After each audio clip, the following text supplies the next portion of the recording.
Okay. I guess we can start now. 34 people here is enough. So, let's start with the most simple thing possible. Is last week we had the Guardian training and the overall, the general training on what the job of every class is within a blob and within a party itself as well. Since last week we had Guardian, which was all about supporting and keeping your party alive, having the extra context lens. Well, the next class me decided to what we possibly would be best to explain a little bit about is Ref. Ref is simply a lot of our blob movement goes around Ref. Think of stuff like super speed. Ref as well should be the class outside Weavers with meteor showers to do the most damage all around. We're in Obsidian Sanctum.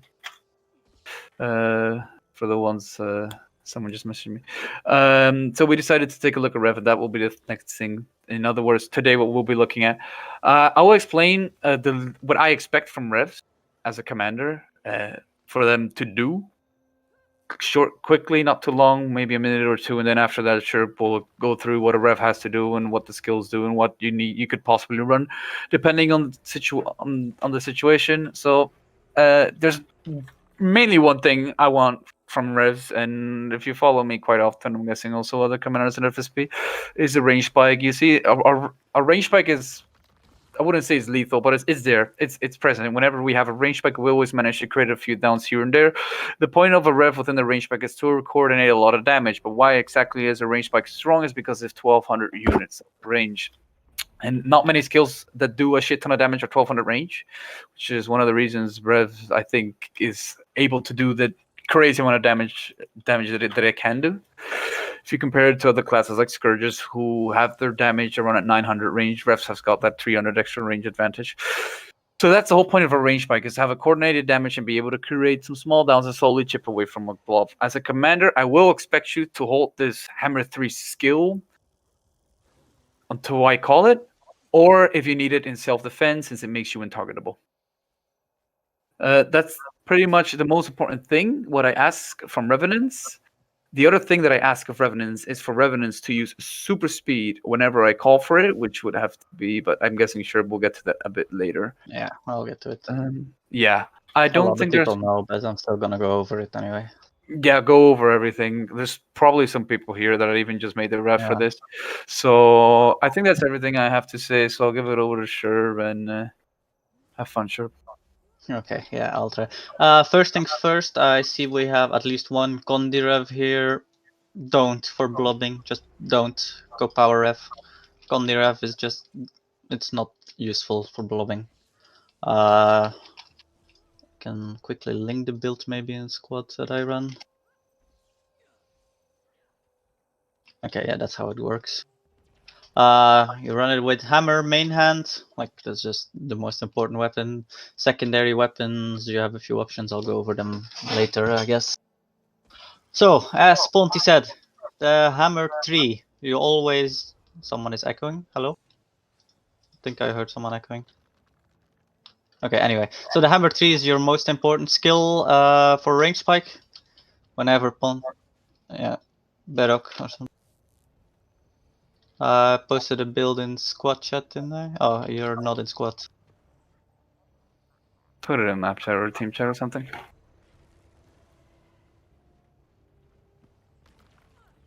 I linked it. I'm not gonna say no trade variations are possible, but in general, it's like the main build you should be running. Can we mute this guy that's echoing? It's kinda disturbing me. Who is it? Bedrock. Can I server mute? Can't. Bedrock, can no, you? Okay, I muted him myself. I can't hear him anymore. Okay, all good then. This is gonna be fine. Okay, so hammer 3, you wanna always keep it for when commander calls it. And in this case, Ponty. It doesn't really matter who it is. If commander uses a marker to say where to spike, let's see if I can remember how to place marker. Alt and then number. Alt F4. Yes, Alt F4. Okay, I did Alt F4. It works. If commander uses a marker to place it, always place the damage on the marker. Doesn't matter if you think if you think you need to place it left, just do it on the marker anyway. It's more important to land it, that all revs land the damage together than everyone does it wherever they think they should. Damage together is stronger than damage next to each other. Sorry, when the commander asks for range spike. Range spike, yeah, range spike. Is When they it say number 3? yeah, number 3. Okay. This is the hammer leap face smash. It's an incredibly strong skill that can hit for incredible amounts of damage. Besides that, if commander doesn't use a marker, you can try look if there's mesmer pulse, because if every rev does that on a mesmer pull, you're just gonna get kills. Otherwise, just aim for the enemy commander, like around their head of the snake. Aim there. Other rev skills. So hammer 1, you basically you just use it for small pressure, but if there's an enemy reflecting, just don't use it, especially there might be burn guard. You're gonna kill half the Zerg just from burns from reflecting, so watch out for stuff like that.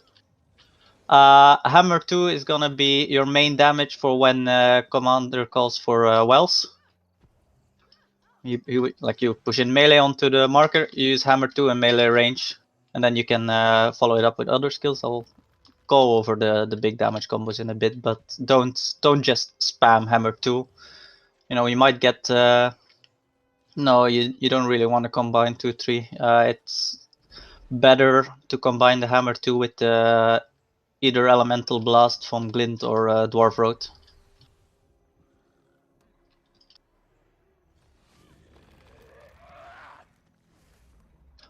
So and we push in, commander calls wells down, you just use that, and then if you're on Glint, elemental blast. If you're on Dwarf Road,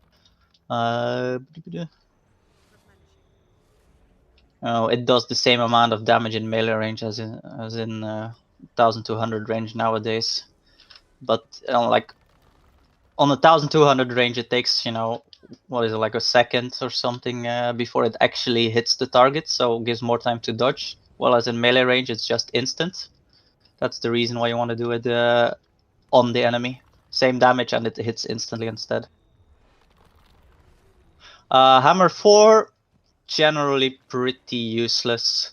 If you get pew-pewed from a range you can use it, but otherwise would say don't bother. It's pretty much a waste of energy. Should you put up hammer 4 when you go for a range spike? I don't see the point in that, because there's most enemy damage you're gonna get is gonna be AoE anyway, and it's not gonna block the AoE. Right, but aren't their revs, if they range spike, won't they use hammer 1 to cleave the potential downs? On downs, yeah, but you should be using hammer 3 before that. So, and if you use hammer 4 and then hammer 3, it's gotta precast more stuff. It's a slower spike. You want the spike to be fast. You can use it afterwards if you feel if we have downs to try stop that, but not before. Yeah, righto. It's more important to get your range spike off before the enemy than it is to do that hammer 4, if you get what I mean. Yep. And to answer the other rev, no, one enemy cannot be hit by multiple coalescences of rune anymore. Way back in the day it could be, but not anymore. That got fixed or nerfed, whatever you want to call it.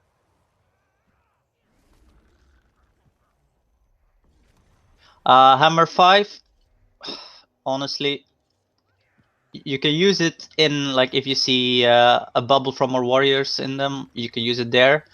Other than that, it's fairly mediocre. If you really need the CC, you can use it, but the energy cost for what you get out of it, it's kind of meh. Yeah, but for the group is better though.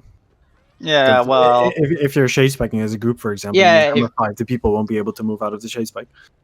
Well, you wanna do damage first on the shade spike, and afterwards, if you still have the hammer 5 available, you can use it, but it should not be a priority. Just yeah, like, I'm not gonna say it's not usable, but it's not a priority. Yeah, for Yeah. like this one, last set, when you kite backwards, you just drop the hammer 5 behind. Other than that, not for damage, not a main priority. Yeah, the blast indeed, Slicky says. So, if a commander calls for stealth, you can use it to blast. It's an easy blast to get off. Who's pinging? So for stealth blast, Yeah, for stealth blast, do you we can use use fun that. number 5? If you just want one blast, yeah, that's pretty much the best one to use. There's other blasts you can do, but I'm gonna keep it pretty basic, I suppose. If people want, want to learn more about how you can do 3 blasts or so, I can do that in DMs. No, but I want to keep this fairly in public blobs. I don't think there's gonna be much. You can use staff 4, but you shouldn't be using staff anymore as a secondary weapon unless you are really new at the class. So for secondary weapon sets, you can either use staff, like I just said. This is if you're either out of squad without staff, or if you really don't feel comfortable, you can use it for the block on staff 3 and evade on staff 5.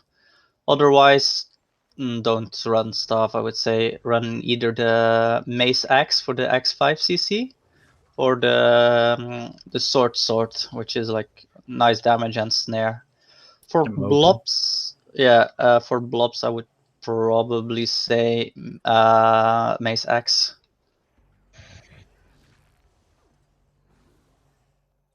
You should be careful with that though, Slicky. Like if you position badly enough where you need to use that, you shouldn't that's just bad positioning to start with.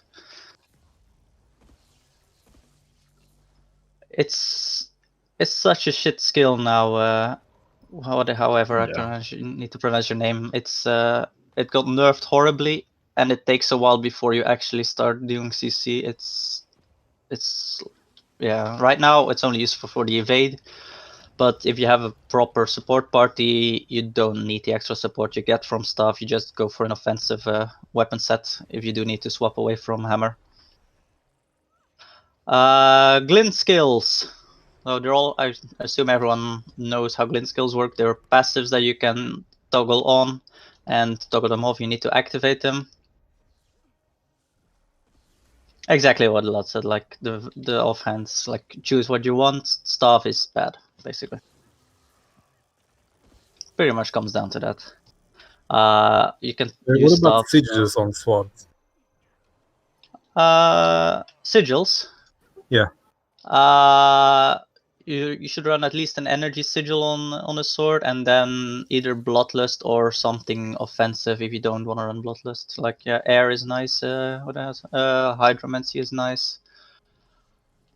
If you're just blobbing, honestly, bloodlust is nice to get the bloodlust. But the energy is pretty much mandatory on sword, at least on one of them, since you don't need it on hammer. Heal facet on glint. You don't need to keep that pulsing in most cases. I only put it on for pulsing if I wasted my stun break on glint, which is the second facet, the fury facet.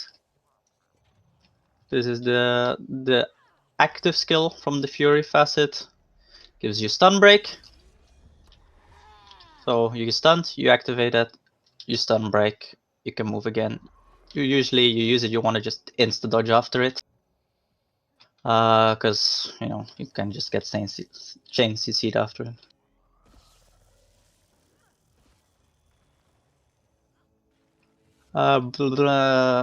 So that said, the Fury Signet, you want to keep it pulsing 24/7 if possible. If you're on Dragon, you want to have that active.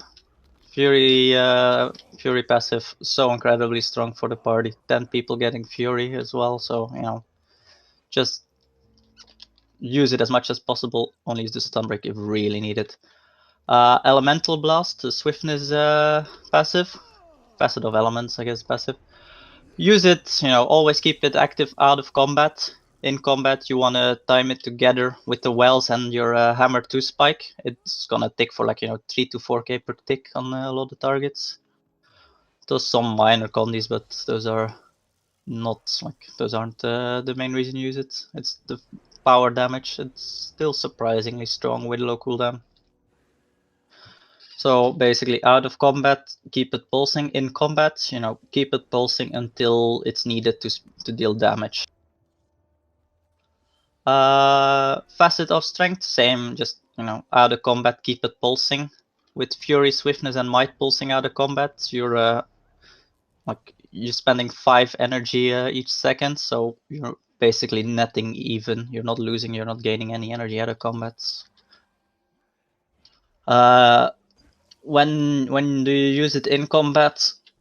If you can hit an enemy before a big spike, you use it to get the 15% or the 7% damage modifier nowadays. Apparently, it got nerfed. Apparently, been too long since I properly played. Either way, you want to use it before a spike. If you don't hit an enemy with the active, you're not gonna get the bonus damage. That said, if you don't get the 7% bonus damage, not that big a deal. It's better to get your spike off together with others rather than be a second later and potentially have the enemy dodge the entire thing because you're slow. You can trigger it on like mesmer clones or a warrior doing endure pain or whatever in front, and then spike. Yeah, for example, things like that. You can trigger it on stupid stuff like that. You can even trigger it on fucking sentry posts, dumb shit like that, but that's rarely gonna happen. You could do it on critters, yeah. As long as it hits something. Like if it's not invulnerable or it doesn't dodge, it's gonna count. There's so many things you can trigger it on. You can be creative with it. Facet of Chaos, you don't want to keep it pulsing, but if commander calls super speed, you want to use it. And like if you're way in front of the tag, don't use it like forwards because no one's gonna gain it. If you're way in front, just look a bit backwards, use it, and turn back forwards again. So actually 5 people do get the super speed. On top of that, when you do get the super speed, you're gonna give another 6 seconds of protection because of your Draconic Echo trait, which just fucking strong. That said, like Draconic Echo, you should pretty much always run Draconic Echo. I know it's less damage, but just run Draconic Echo. It's so much more useful. It gives a bit more boon uptime, damage reduction uptime. Just run it. If you really want to greet arc DPS numbers, yeah, you can run the other one, but you're less useful to the Zerg with that. It's all about being useful for the Zerg. Which is another thing. Like don't look at your arc DPS too much when if you're playing Rev. Like sure, it's nice to be top damage, but if you're top damage by just randomly dropping damage and not spiking together with everyone else, your damage may as well be 0. Like, do people understand what I mean with that?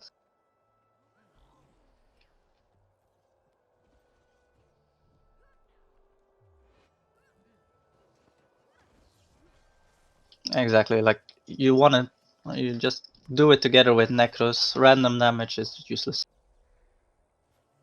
Okay, so then we swap to dragons, from dragon stance to dwarf stance. I'm gonna teach everyone. Okay, people are already swapping. There's another way you can swap legends if you're not in combat, and that is by right-clicking your legend. Now everyone who swapped is gonna need to wait 10 seconds. The active legend. Yeah, the active legend. So you can swap. Like now I'm on dragon main, dwarf secondary. If I now right-click on dragon and left-click dwarf, I swap to dwarf without any cooldown. That's only out of combat, though. Only out of combat, yeah. But that does mean you're engaging. In 3 seconds you're engaging the enemy. Or you want to be, you're on the wrong legends. You swap like this, and suddenly you're on the Yeah, you're surprised that's how many people don't know those kind of stuff. It's a simple thing, but yeah. Yeah, exactly. It's you can blast with like centaur and stuff like that, but I'm not going to go over that for now. So we're on Dwarf. Yeah, it's a GVG thing. It's like random pugs aren't gonna be using. Dwarf heal. This is just a strong heal. It's like a completely you know, selfish heal, but it's strong, long cooldown, cheap energy cost. It removes condies. You know, if you're really struggling with condies, like just use it. Suddenly 5 condies gone. Strong as fuck. Next up, Dwarf Road. Yes, many strong. Dwarf Road. Yes. Okay, everyone use Dwarf Road.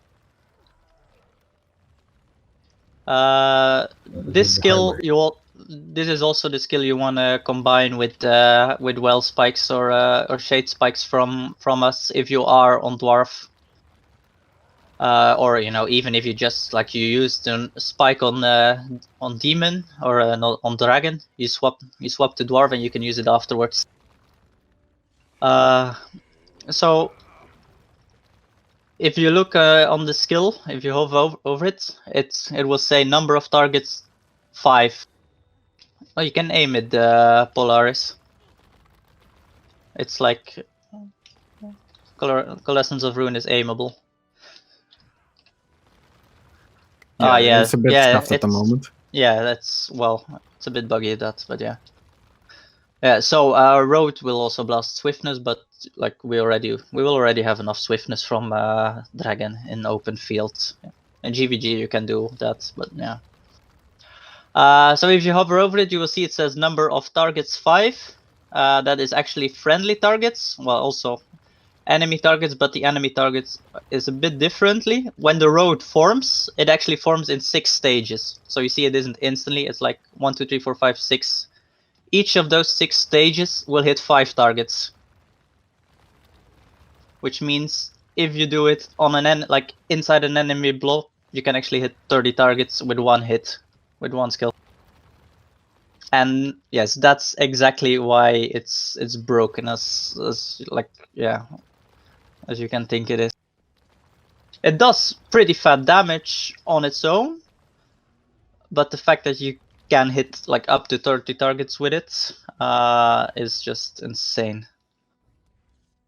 On top of that, you know, it gives stub and it gives weakness to the enemy as well if they somehow survive.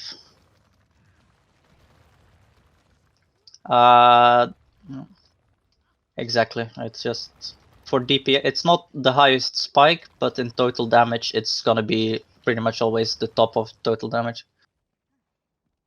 No, you don't use it on range spike, because if you use on range spike, only the last hit of the road is gonna be able to hit things. While if you use it, so you know, 5 targets. Well, if you use it on melee, you can hit 30 targets.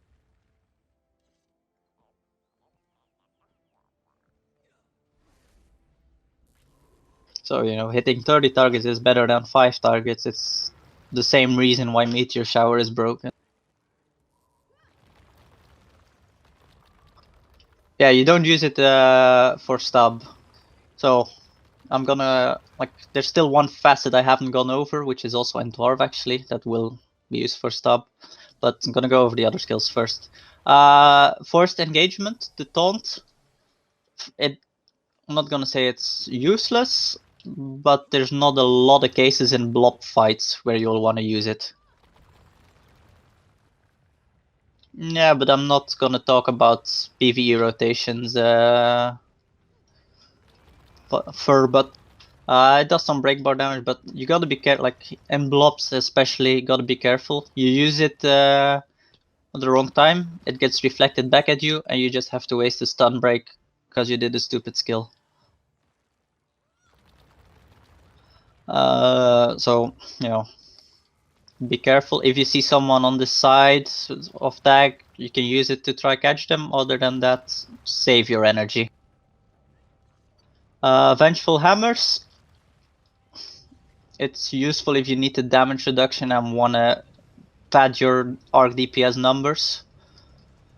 Other than that, I personally prefer to just keep my energy gaining to get another either Dwarf Road or Dwarf Elite off. The thing is with it, it's just slow DPS. It's a bit of cleave if you're like on downed enemies, but other than that, the energy cost for it is like 6 energy. So after 5 seconds, you can get another Dwarf Road off instead, which is way more damage than the Swirling Hammer. Dwarf Elites, if you can use it before an engagement, absolutely fucking go for it. 50% damage reduction on top of the food 10% damage reduction on top of possible frost auras on top of protection. It's just gonna make the blob insanely tanky if every party has the dwarf up at the same. That said, it does cost 40 energy, so I like to use it. I use it, and then right after I use it, I swap legends. This way, you instantly get your energy back.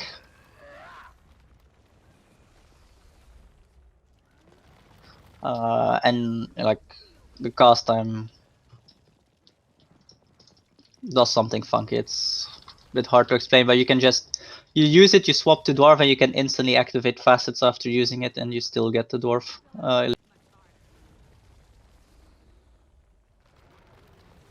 So it's also a stun break if you need it. If you get stuck somewhere, you can stun break. I do have a question. Yeah, go ahead. Where's the perfect rate? For the following the commander, right? Yeah. Where would you think is the perfect distance? You mean? So you see where I am on the commander tag? My position is where a ref should be on the commander tag. This close. Like, you should be inside my ass. Okay. No thanks. Well, maybe not you, but like you should be. You should be. Yeah, oh god, this is recorded, right? Fuck. Okay. Like you need to be melee. You are a melee class. You have range damage, but you are melee. Your movement needs to be melee. Everything you do needs to be melee. Is it Marauder gear? Marauder with Zerg. However you want to pronounce it. It's Marauder gear with Zerg mixed in. Like I have, what is like 4 Marauder pieces, and then the rest Zerg except 1 assassin or something. Okay. But yeah, Marauder Zerg mixed with Scholar runes.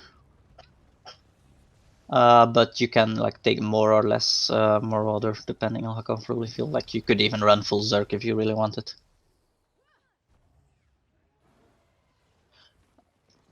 It's completely viable to run full Zerg. It's just. So, like for example, when we spike with Hammer Frame, you cannot move in that time. Yeah, so exactly, like you don't want to use Hammer 3 on the move, because if commander is moving forward and you use Hammer 3, suddenly you're 600 range behind the commander. Yep. The thing is like the commander is like running here and say spike, but still moving. Yeah, well, just do the spike and then all the refs are behind and just try to catch up to the commander. Yeah. It's really like, then it's up to the commander to realize he did a dumb. Just trust in the commander and do what he asked, and if commander makes a mistake, it's on him. But if you don't do what he asked, it's on you. What map are you guys on? OS at the moment, just doing Herald Training. Ponty will go border after, I guess. Okay, so anyway, let's move back to Dwarf. There's still one skill on Dwarf I haven't talked about, which is the Facet of Nature. This one is actually available on Dwarf and on Dragon. But the version of the Dragon version, underwhelming as fuck. I would even say useless. The Dragon version just gives boon duration, not needed. On the other hand, the Dwarf version, when you're pulsing it, it gives 10 people 10% damage reduction. So it's the 5 people in your party plus the 5 closest people. On top of that, when you activate it, you will give your party 3 stacks of stability. So, you know, maybe your the damage reduction is to 10 people, but the 3 stacks of stab is only to 5 people. But yes, So Polar. when do you press F2 then? You just wanna double tap the F2 really. You could pulse it a bit before, but so as I was about to say now, as soon as you double tap it, you're gonna get at least another 6 seconds of that of the 10% damage reduction because of Draconic Echo. Now, because of how it works, you might get 9 seconds, but it's, you know, because of how the pulses line up with your dragon facets and such, you're probably not gonna get 9 seconds, so it's just 6 seconds in most cases. Still, you know, 6 seconds of 10% damage reduction on a push, which, you know, it's like once again stacked with Frost Aura from Tempest usually. You have damage reduction food, you have protection from either you know, your Glint or your Guardian giving it. It's just good stuff. It's gonna help. I think I did talk about Burst of Strength, right? How? Yeah, I did say like you want to use it if you can hit, but you need to hit a target before you do get the damage increase. If you hit nothing, if you just hit air, you're not gonna get the damage increase. You can use, yeah, you can definitely use it. So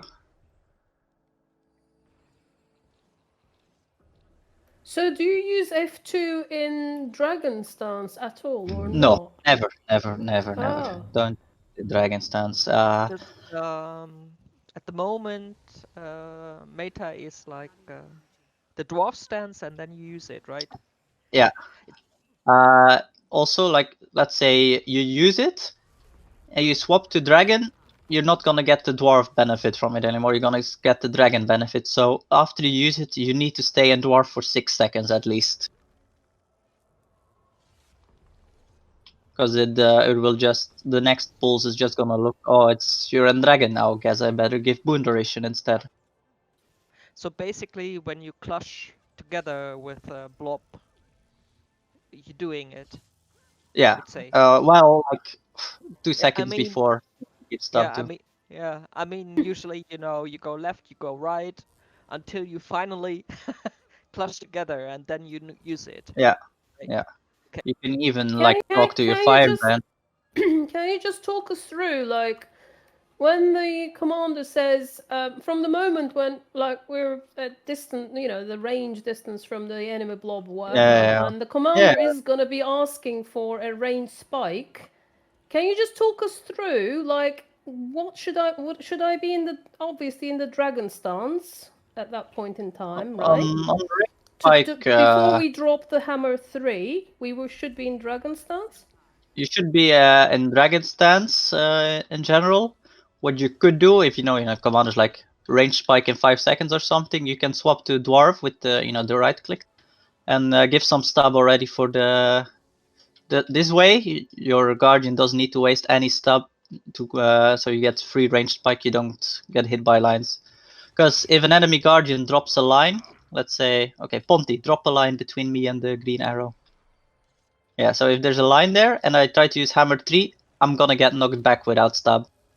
So either, your Guardian needs to pop a small stabby, or you just use your Dwarf F2 and get the hammer 3 off that way.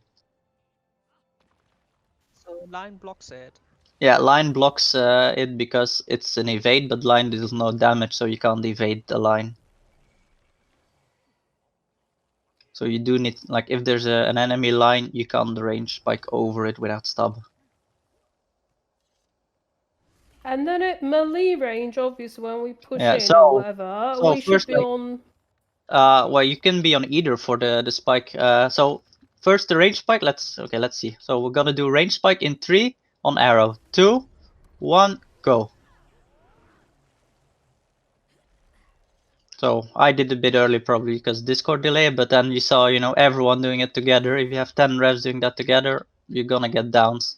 And then afterwards we'll go left, we push in. Here you want to do your spike. You don't have your hammer 3 anymore. What you do have is your facet of elements. You have your hammer 2, and afterwards you can swap to dwarf and do dwarf roads. I already saw people doing dwarf roads. That's good stuff. Obviously, you're gonna want to practice doing it faster than I just explained. Now you can, if you practice long enough, you know, you can just get them off in a second, deal a lot of damage. And then let's say, you know, Ponti pushes in again, but you're still on dwarf for the next spike, because, you know, Coalescence of Ruin, 10 seconds cooldown, Legend Swap, 10 second cooldown, lines up perfectly. So now you do the opposite. You do Dwarf Road, Hammer 2, Facet of Elements, double tap. So after Dwarf Road, you want a Legend Swap, and then press Hammer 2 at the same time.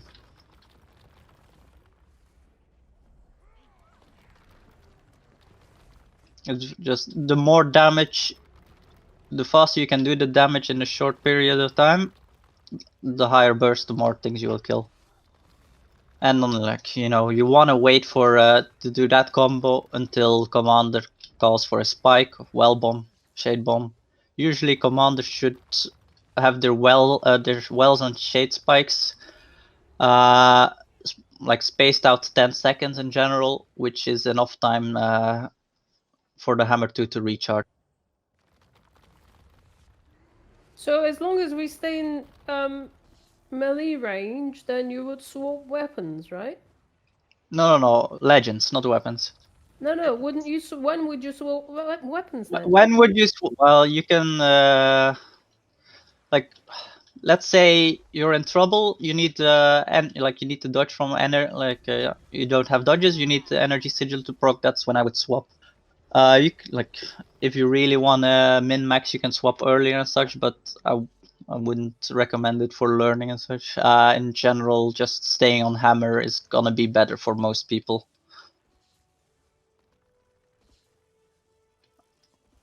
And let's say once you are, you know, we're not, fight is ending or something, we're not going to be doing ranged spikes anymore. Instead of just doing Facet of Elements and Dwarf Road and Hammer 2, you can add a Hammer 3 in it on the spot as well. It's going to add a bit of damage. It's better to use it then than not at all.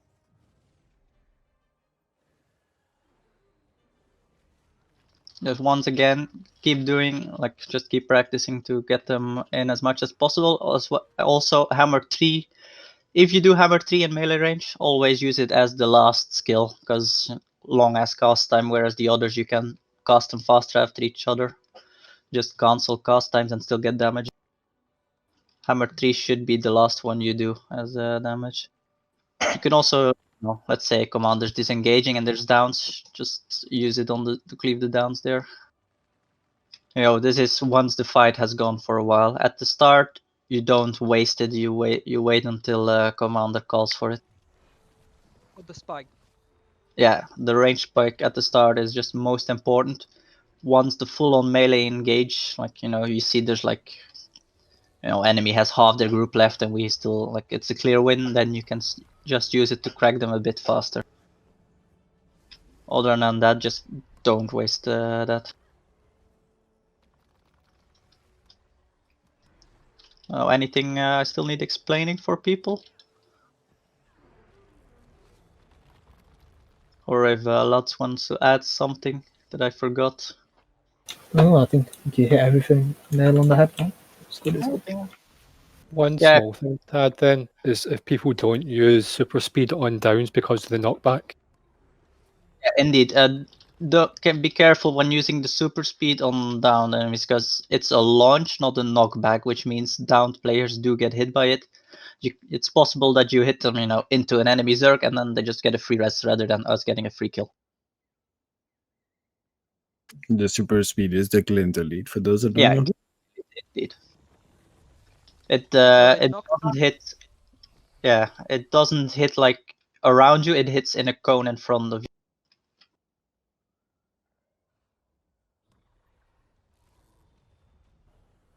When I'm in the dragon stance, what skills should be, what utilities should be pulsing? I missed that one. Pulsing, Fury, Swiftness, and Might. So the one that's not the heal and not elite. Let's say you somehow wasted your stun break, the Fury one early. I just use it now. Then I do pulse my my heal one in case I do get stuck somewhere. I can just use it quickly without needing to stun break. No cast time on the second part of it. Only the first part has a cast time. So the glint heal is insanely OP if you're taking damage. It's this. Not only does it negate any damage, it just heals you up for the same amount of damage for 3 seconds.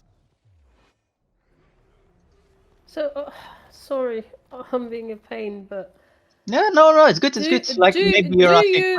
Do you another. blast only the elemental blast then on the enemy? Because that's a very good damage. I know that. Yeah, that's the But good do you damage. blast Yeah. the other ones?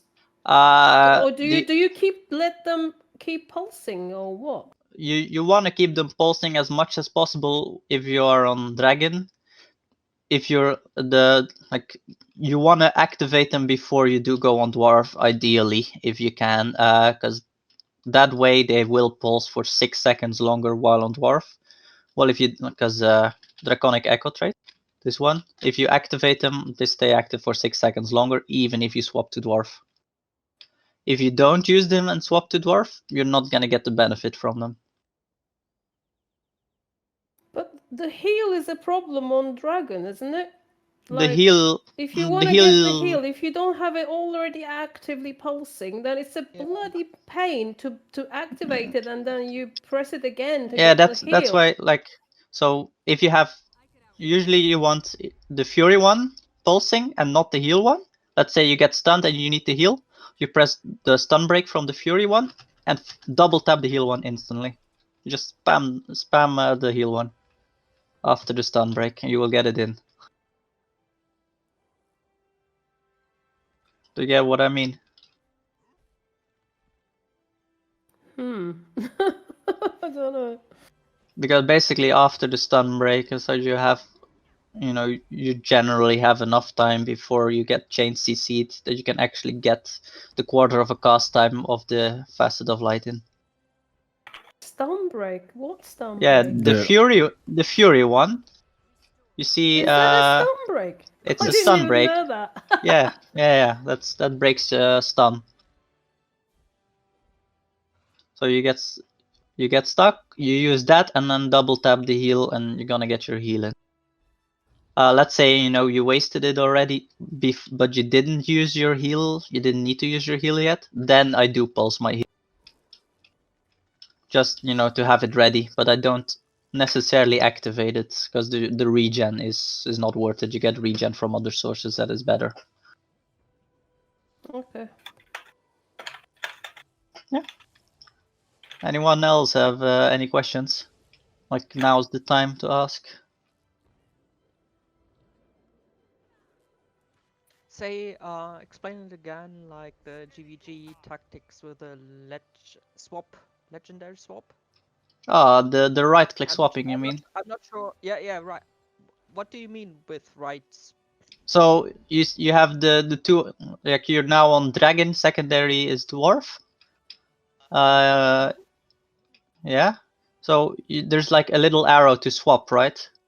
You don't even need to click on that arrow, but just right click on the icon of the legend you want to swap out. It works with any skill. Like you can use it on your utility skills too, to right click and swap them. You don't need to press the arrow.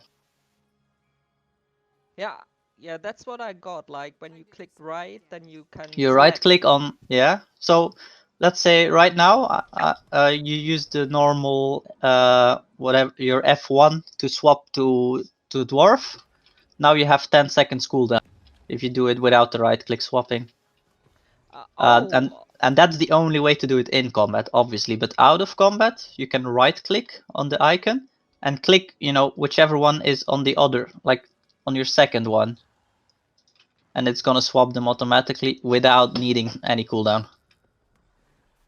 Yeah, yeah. Now I get it. Yeah, like It it's was important like to keep right asking click till you get and- it. Yeah, it Yeah. was just like right click and then opened like all the. What exactly do you want to know about the blast? Fishleg? Lorelef, I'm gonna ask. Generally, you're not gonna use it though. Not an open tags. Yeah, exactly. I use it a lot in open tags. So what Yeah, is then it that's about fair enough. the Hammer 5 blast, you mean, right? So you use it on like scrappers drop a smoke bomb or gyro, whatever the smoke field they want to use. So let's say they use the gyro. The gyro pulses stealth duration 1.5 seconds each time, I think. But if you blast a smoke field, you give 5 people 3 seconds of stealth. So it gives longer stealth. Like let's say your entire party. Let's say you have a perfect party where each party in the squad has a scrapper. And they all drop their stealth instead of just relying on the gyro. Each party plus 6 times, you have 15 seconds of stealth.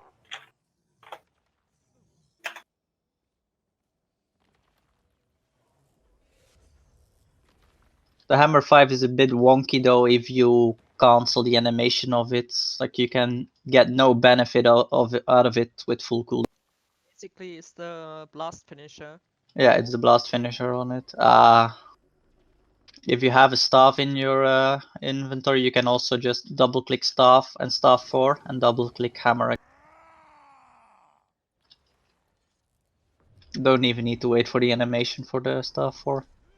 But you can use hammer 3, but let's say you stealth, you use hammer, like hammer 3 is a blast. This is an excellent point that you're making. Hammer 3 is also a blast. You might think, why not use that on stealth as well? Well, let's say you stealth, 4 or 5 seconds later, commander asks for range spike. Oh, wait, my face smash is still on cooldown for 5 seconds or 6 seconds. Yeah. What do I do now?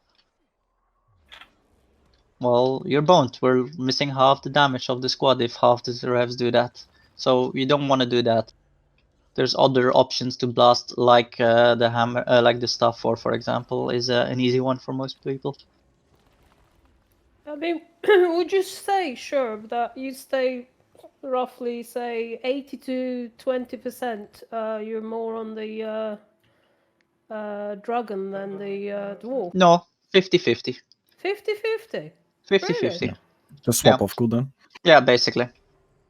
In combat, you're basically swapping off cooldown unless the commander's gonna ask for if commander's gonna bomb in 2 seconds, you wait with swapping, whichever one you're on. But it's pretty much 50-50. And energy is generally only really a problem on Dwarf, because the Dwarf Elite and Dwarf Road are fairly heavy on energy cost.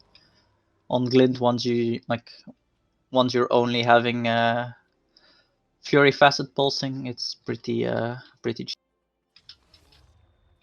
So, any more questions? There's no more questions. I'm gonna give it back. Gonna give the tag back to Ponty. Question. Thanks, Sherb. You're feel free to whisper me the question instead. What did you say? If I have more questions, Yeah. Yeah. Well, I mean, you can also you can whisper me in game or on Discord, whatever. I can help out, no problem. And I'm sure, I mean, maybe Lutz wants to help out too. I don't know. What I have Lutz is good ref too. Sorry? Yeah, go ahead. I say you're a good ref too. You can help if people if people need help when I'm not here. Yeah, for sure. If someone is on. Go ahead. Well, what's she asking? No, well, she still has to ask. What I have seen, when you are in Dragon Stance, you have this animation on the ground, right? Yeah. I've seen a lot of Revenants who never use it. Yeah, that's bad. The combat, you should have 3 of them. Yeah, whenever you see that, just whisper the Revenant. Like some people genuinely don't know. Because I remember. Hang on, why are they staying in dwarf only then? Either like they're starting on dwarf or You or can they're see like, revenant dwarf or yeah, but Right. like if he's in dragon and he's not pulsing fury swiftness and might out of combat, he's doing something wrong. I'm gonna wait. Where is the point squat? Yeah, I mean, the rotation you want to use is always glint into dwarf. Like, so out of combat, you always want to be in glint first. Yeah. So, 100%. So first glint and then. Yeah, dwarf is like definitely secondary. Because I actually like to be in dwarf. It feels more like sustainable. I don't know how to say it. Once you get used to positioning and